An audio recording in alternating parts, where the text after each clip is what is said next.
I'm Greg Rose for PharmExperts.com.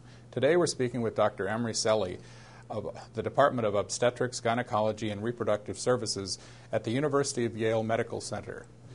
Dr. Emery, thank you for taking the time to speak with us today. Well, thank you for having me. Dr. Seli, could you please briefly describe your recent findings suggesting that using RAMAN spectroscopy could improve in vitro fertilization success? Well, we believe it can be a good addition to the current methodologies that are used for embryo assessment in vitro fertilization all over the world. As you know, one of the biggest problems associated with in vitro fertilization is the high incidence of multiple pregnancies. Unfortunately, multiple pregnancies end up being delivered earlier than normal most of the time, and as a result, many complications occur both for the fetus and the mother. So for all those reasons, it may be beneficial to have an additional technology that may help us assess the embryos. Currently, we're using morphology as the main methodology for embryo assessment, and using RAMAN or near-infrared spectroscopy, we were able to identify biomarkers that are associated with reproductive potential of individual embryos, and we're hoping that advancing this technology may enable us to generate a new approach that can be used in conjunction with the current approaches. Very interesting. Last year, you co-authored a paper in Current Opinion in Obstetrics and Gynecology on the possible role of stem cells in adult oocyte formation. What's your current opinion on this issue? That's a difficult question, very charged currently in the scientific field.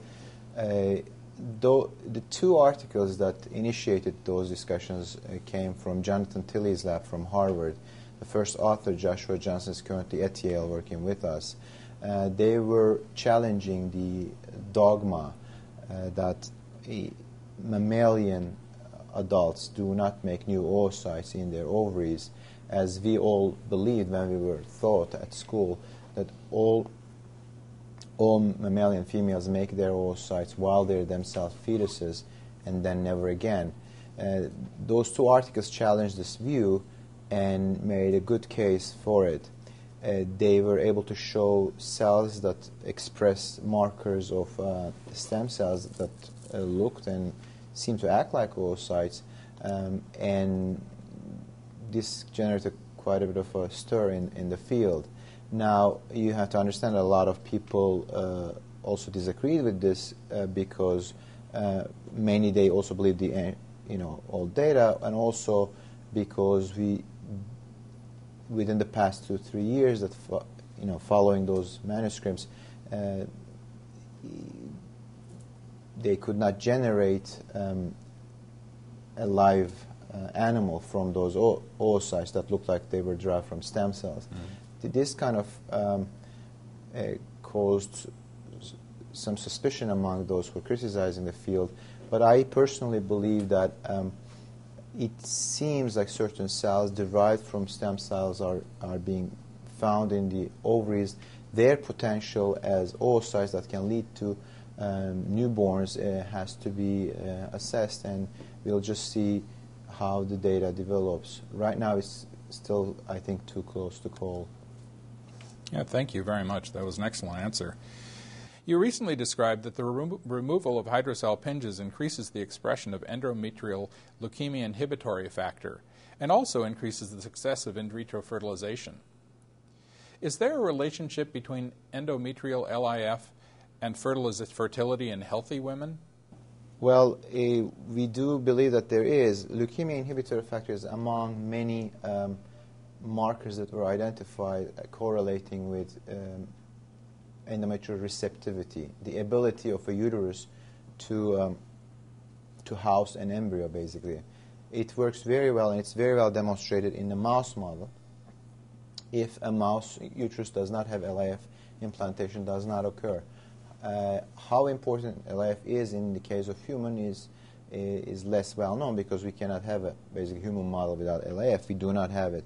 There has been trials of adding LIF to human females trying to give females LIF and increasing implantation, and they showed some benefit. That was reported in the European meeting, ESHRE. As far as hydrosalpinges goes, as you know, hydrosalpinges are fallopian tubes that are diseased, that are swollen and contain fluid in them, and it has been clearly shown that having hydrosalpinges decreases fertility in women who are undergoing IVF. Therefore, women undergoing IVF treatment, if they do have large hydrosalpinges, those should be removed.